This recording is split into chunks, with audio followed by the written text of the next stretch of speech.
Senator Duncan got this water project pushed through, it was about $1 million a year for 7 years. And his contention was not that we needed to be more water use efficient, we needed to use less water. Just quit using as much water. And so my interest is where Brent's interest is maybe in the more in the limited irrigation. My interest is back there in the back in that dry land, because my contention is that someday, I don't know when that'll be, maybe 10 years from now, maybe 30 years, maybe 50, but water's going to be in real short supply up here. And I think everybody sort of knows that that's true. It's going to be sooner for Calvin in Lubbock than it is up here at Eder and Amarillo. So my interest back when Senator Duncan was bringing this up was to work with Calvin, work with Brent, to come up and get some warm season perennial grasses established, because I think as water gets more and more expensive to use and less available, I think there's going to be a lot of interest eventually in people going back to grass. I mean, from grass this country came, and I think back to grass a lot of it's going to go eventually. And so our question was, okay, we know the native grasses are well adapted here, very persistent here under dryland conditions, but we also wanted to look at some introduced forages also. I was looking at a publication that was printed in 1945, Journal of Forestry, the other day. An assistant range examiner, that's what his title was back then, had been looking at native forages up here in this part of the world, and he said, you know, there's a whole lot of species that you can talk about, but in the high plains up here, there's really only 3 that you need to be concerned with, and those were buffalo grass and blue grama and side oats grama. And so Brent and Calvin have these in their test plots, and I think that's an important consideration, because they were here first, they will be here last, but we wanted to look at some of the introduced forages. There's been some interest in the past of putting Bermuda grass under a circle, and if you've got lots of money and lots of water, that can work for you, but you still don't have the growing season here where you can get out of it what you can get in the more, established Bermuda grass region. And so we start looking at other varieties, and I know all of you recognize these Old World Blue Stem seed heads. And if you're talking to introduced forages in this part of the world, this is probably about as far as you need to look right here, because these are very adapted to this part of the world. They're very persistent. I mean, if you look at some of the CRP fields that have been in since '85 when the first CRP signups were, there's people that planted the Old World Blue Stems. They haven't had a bit of care, for all these years now, going on 24 years, and they're still there. Now, they don't produce as much as they could, and a little bit of nitrogen can go a long ways with some of these Old World Blue Stems. But the history of the Old World Blue Stem here was, this one is called Spar, and Spar has a reputation of being the most drought tolerant of all the Old World Blue Stems. In 1972, Harlan at Oklahoma State University released a variety. It's not really a variety, but he released one called Plains. How many of you have heard of Plains Blue Stem? All right, see, Plains is really a mixture of 30 different types of Old World Blue Stem. And that's a pretty good approach, because you plant them, and some of them are going to take pretty well there. Some are going to green up earlier, some green up later, some are a little more productive. But the one that rose to the top as far as drought tolerance was Spar. Now, there's others that probably have a little higher nutritive value. Caucasian will produce a little more. Summer steer performance is a little better on Caucasian, but it doesn't have quite the cold tolerance or the drought tolerance that Spar does. WWB Doll is my favorite of all of them, but it supposedly lacks cold tolerance. And I said, well, how do we know that? Well, the winter of '83, it froze out. And I said, well, heck, everything froze out in the winter of '83. There wasn't anything left. So I think we're still up for discussion on that. But it's later maturing. It produces more. The nutritive value on that is a little higher. So my favorite would be Beat All, but it doesn't have the drought tolerance that Spar does. I'm a little concerned about Bermuda grass up in this country.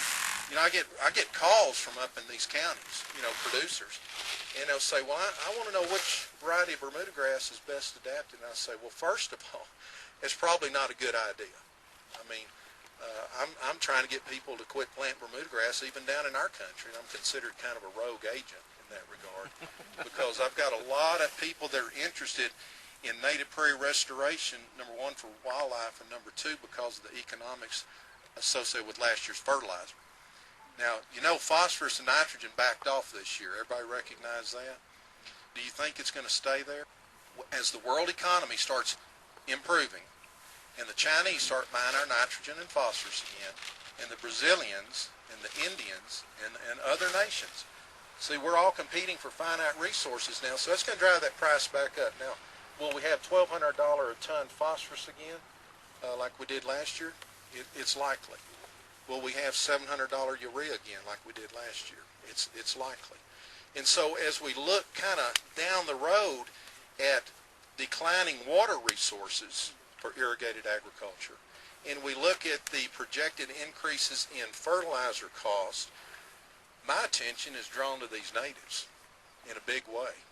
And so even in the Brazos Valley, I'm from College Station, but even in the Brazos Valley and even in the Trinity River Basin, there's a tremendous interest in returning or restoring these Bermuda grass fields to native prairie vegetation. You know, having said that, I'll just mention one more thing about fertilizing these old world blue stems. You don't want to fertilize them much. The work that was done at Woodward years ago showed that about a 40-pound nitrogen input was pretty optimal. There were some studies that looked at 60 that looked pretty good, but basically for each pound of nitrogen up to about 40 pounds, you could get about a 40-pound dry matter response for each pound of nitrogen that you put out. So as long as nitrogen is fairly affordable, if I put 40 pounds of that and get 1,600 pounds more production in a year's growing season, that can greatly influence my stocking rates. At Bessie, Oklahoma, looked at range versus Old World Blue Stem that got 40 pounds in, and they could go from 30 to 50 pounds of red meat production per acre up to about 200 pounds. If you can get 200 pounds for that $40 worth of nitrogen, with urea price what it is today, that's not a bad trade-off. But when we start talking about having to really load up some of these systems, some Bermuda grass, if it's not fertilized well, will not stay with you. See, that's been the approach in a lot of places. Well, we'll just quit fertilizing Bermuda grass and back off on our stocking rate. Well, that'll work for a little bit. But then Mother Nature will take that Bermuda grass out and it will give you something else in its place. And a lot of times it's not what you want.